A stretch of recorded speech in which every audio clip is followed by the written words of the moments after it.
sahabat-sahabat utama ini, terutama Bu Nyai.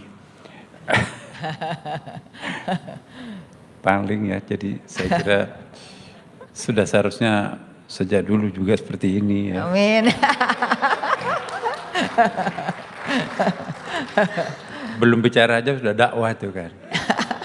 Apalagi udah bicara dalamannya ya. Jadi gini, Bapak Ibu sekalian, saya mohon maaf ya, mungkin saya akan lebih terbuka di sini. Saya bukan kapasitas sebagai ya, saya biasa-biasa lah di sini ya. Kalau kita ingin maju sebagai umat ya, kita harus meninggalkan zakat. Zakat itu nggak populer. Quran juga tidak terlalu mempopulerkan zakat.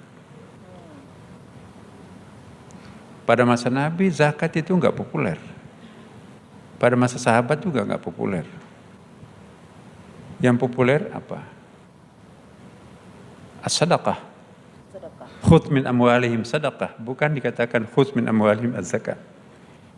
Innamas sadaqatu lil fuqara wal masakin. Itu tidak dikatakan innamaz zakatu lil fuqara wal masakin. Alangkah miskinnya dan alangkah pelitnya umat Islam itu kalau pengeluaran terhadap agamanya hanya zakat. Cuma 2,5%. Bandingkan bunga mudharabah masyarakat kita itu berapa? Bisa sampai 6, bisa sampai apalagi kalau bisa sampai 9% kalau asuransi ya kan. Nah zakat cuma 2,5%. Jadi kalau pengeluaran kita hanya zakat, terlalu pelit kita. Maka itu diantara pundi-pundi ada 27 pundi-pundi yang dikelola Abu Hurairah pada waktu itu. Zakat itu tidak terlalu diaktifkan ya. Misalnya ada perempuan lapar. Rasulullah marah, kenapa? Ada perempuan sakit, iya kelaparan ya Rasulullah mungkin. Kenapa enggak dibantu? Ya kan Yahudi, marah Rasulullah. Jadi perut lapar itu enggak ada agamanya. Asal orang perutnya lapar, jangan lihat agamanya apa. Ambilkan. Nah, ada lagi gereja mangkrak. Kasihan tuh kata Rasulullah. Sudah sekian lama gerejanya orang mau beribadah nggak ada rumah ibadahnya tuh. Bantu dia. Ambilkan bukan dari zakat, bukan dari wakaf, tapi ambilkan dari hibah. Dia mendengarkan ada di tempat lain, ada juga rumah ibadah yang mangkrak. Kasihan tuh mau beribadah nggak ada rumah ibadahnya. Nabi menyurat. Saya mendengarkan ada rumah ibadah memang mangkrak, tolong dibantu bukan dari wakaf, bukan dari zakat dan wakaf, tapi ambilkan dari dana lain seperti hibah. Karena pada masa Nabi yang populer itu ada infak. Infak itu apa ya? Infak itu misalnya saya berinfak kepada bapak ibu saya. Itu enggak bapak, ibu, anak, saudara enggak boleh dikasih zakat. Jadi dia bukan asnaf. Tapi kewajiban mereka itu adalah infak. Jadi kewajiban zakat itu muncul setelah infak terlaksana. Jangan sampai nanti kita bayar zakat, tapi infaknya yang wajib untuk orang tua kita, anak kita, yang fardu ain untuk kita biaya itu. Nah, jadi itu yang paling penting. Maka itu infak, ada sedekah, ada jizyah. Jizyah itu pada waktu itu semacam pajak sekarang ini ya, perlindungan dari kabilah kecil, pertahanannya nggak punya, maka dia harus membayar jizyah terhadap orang yang punya kabilah besar. Nah itu nanti akan menjamin keamanannya. Itu konsep jizyah di situ, perlindungan dari kabilah kecil terhadap kabilah besar yang akan memangsa mereka. Nah saya nggak bisa, pelindung saya adalah kabilah Quraisy. Quraisy itu kan kabilah yang paling besar. Besar kecilnya kabilah itu kan ditentukan oleh oasis, mata air. Semakin besar mata air suatu kelompok, semakin besar kabilahnya. Nah kabilah yang paling besar di Saudi Arabia di sekitarnya itu melintang 3.000 kali 2.000 km persegi itu Quraisy. Karena Quraisy itu kan mata airnya adalah Zam-Zam, tidak pernah kering. Maka itu siapa memiliki Zam-Zam itu pasti akan menjadi kabilah yang paling besar. Maka itu suku Quraisy itu seperti Khadijah, itu tokoh masyarakat itu karena dia penguasa sumber ekonomi yang tidak pernah kering, ya kan? Kalau di Madinah kan ada 7 oasis di situ ya, dan 7 oasis itu semuanya dikuasai oleh Yahudi. Dan Nabi membebaskan kemudian, tapi pembebasannya pun juga kata Umar, sudah ini kan ya mau menerapkan pasal 33 kan?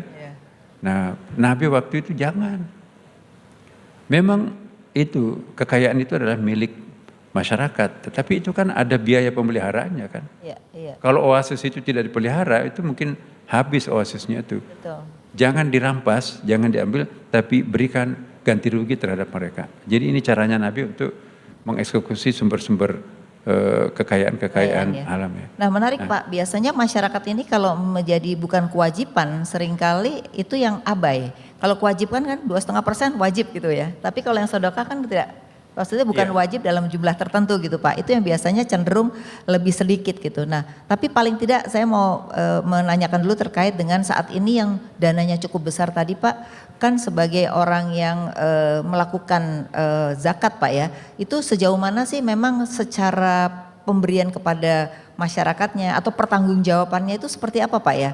Mungkin ini yang masyarakat masih banyak yang mempertanyakan penggunaannya kemana, terus kalau saya zakat itu kalau tidak langsung dikelolanya bagaimana, itu gimana Pak? Secara organisasi mungkin perlu, sebelum nanti wakaf juga menarik soalnya Pak.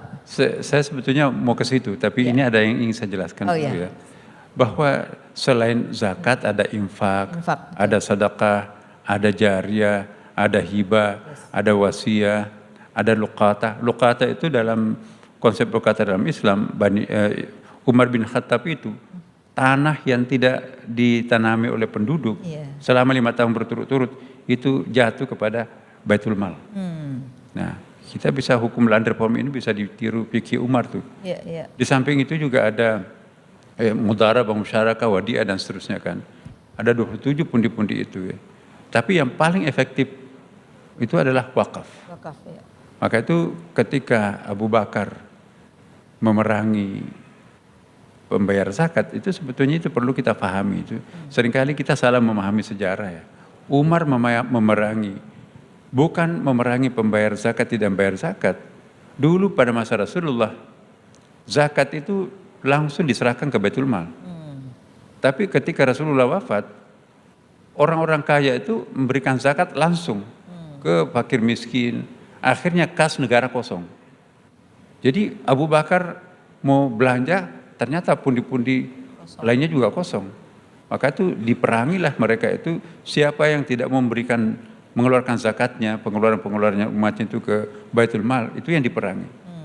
Nah itu perlu kita tahu dulu sejarahnya dulu, bahwa Abu Bakar itu memerangi bukan karena tidak membayar zakat, dia bayar zakat tapi langsung. Nah, dan pada waktu itu hanya satu, pengelola zakat itu adalah fi'il amarnya itu, maf'ulnya itu adalah pemerintah.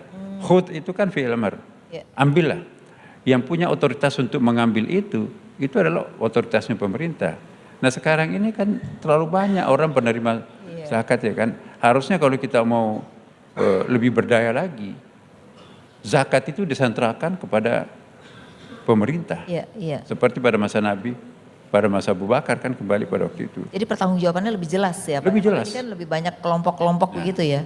Nah iya banyak sekali. Makanya. Sekarang ini saya tidak menyebutkan di sini kan juga banyak sekali penerima zakat ini kan. Dan itu nggak terkontrol.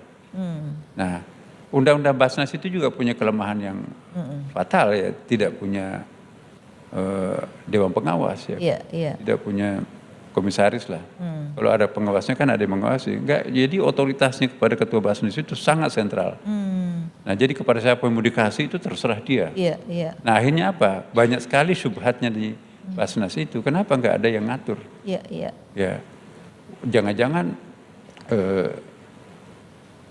amilnya itu lebih banyak daripada yang fukaranya ya kan. Betul, tidak boleh itu kan. Ada pernah kami tegur itu waktu saya masih dirjen itu. Anda beriklan sampai miliaran di TV-TV itu. Uang iklan itu kan puluhan miliar itu dari mana? Ya, dari zakat kan. Ada nggak asnafnya bayar iklan? Nah, Anda melanggar loh. Tapi kami sudah diaudit Auditor siapa yang audit? Audit independen, Pak. Audit independen itu nggak sah tuh. Harus auditor syariah yang mengaudit.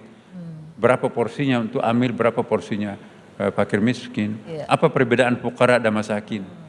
Ya kan kita harus bedakan itu, porsinya pun juga harus berbeda tuh. Nah jadi, Nah ke depan apakah ada rencana Pak untuk organisasi atau perbaikan itulah, organisasi? bagus Seperti apa pertanyaan Pak? itu. Iya. Nah alangkah, saya ingin sebetulnya di ke depan ini, kita zakat itu jangan dianggap sebagai soko guru tunggal yang harus memberdayakan umat, enggak. Iya. Kita lihat dari Turki misalnya. Turki itu jarang sekali mengunggulkan zakat sebagai faktor untuk pemecah persoalan kemiskinan. Ya mereka itu lebih banyak kepada wakaf. Wakaf. Ada namanya hismet itu ya. Iya. Kita mungkin yang sering keluar negeri itu tahu hismet itu 40% keuntungan itu diserahkan kepada hismet itu. Jadi itu membangun sekolah-sekolah Turki di mana-mana. Selain hismet juga ada lembaga-lembaga yang lain. Nah, kenapa? Karena ada di situ waris ya. Waris juga orang yang tidak punya ahli waris yang sah itu jatuh ke Baitul Mal. Luqatah ini, saya baru dapat informasi di sejumlah bank itu ada 20 triliun dana, nggak tahu kan ahli warisnya sudah meninggal kan, pemiliknya sudah meninggal. Mungkin dana suami takut ketahuan sama istrinya, akhirnya meninggal, nggak pernah ada yang lagi. Pihak bank juga tidak mau proaktif mencari siapa pemiliknya, itu kan dana murah ya kan. Mengendap aja di situ, bayangkan 20 triliun. Nah kalau dalam konsep lukata itu dalam Islam, lukata itu harus miliknya Baitul Mal ya kan. Nah saya langsung saja bahwa pundi-pundi umat yang kita perlu berdayakan ke depan ini, ya pertama adalah wakaf. Wakaf itu jauh lebih potensial daripada zakat. Daripada itu, ya. Bisa sampai 400% lebih banyak uangnya daripada pundi-pundi zakat. Karena biasanya bentuknya aset ya Pak, jadi bisa diberdayakan sebenarnya. Bisa. Di samping itu juga kalau wakaf itu kan kaku kita. Kita nggak boleh membelanjakan kepada yang tidak masuk ke asnafnya itu. Nah kita tuh memainkan basnas itu terlalu banyak menggunakan kias. Dan rukun kias itu dalam usul fikih itu kan ada syaratnya. Syurutul kias. Nah saya pernah mendiskusikan sama teman-teman. Tahu nggak apa namanya kias? Itu kias itu tidak sembarangan menganalogikan seperti itu. Kias itu ada rukunnya kias. Setelah memenuhi persyaratan kias baru kita anggap oh ini bisa dikiaskan. Misalnya ada bantuan basnas itu untuk truk. Ada rumah sakit. Yang pasti zakat itu tidak boleh diberikan kepada non muslim. Nah siapa yang menjamin basnas tidak memberikan kepada non muslim? Non muslim itu adalah berikan dari hibah, dari wasiat dan seterusnya.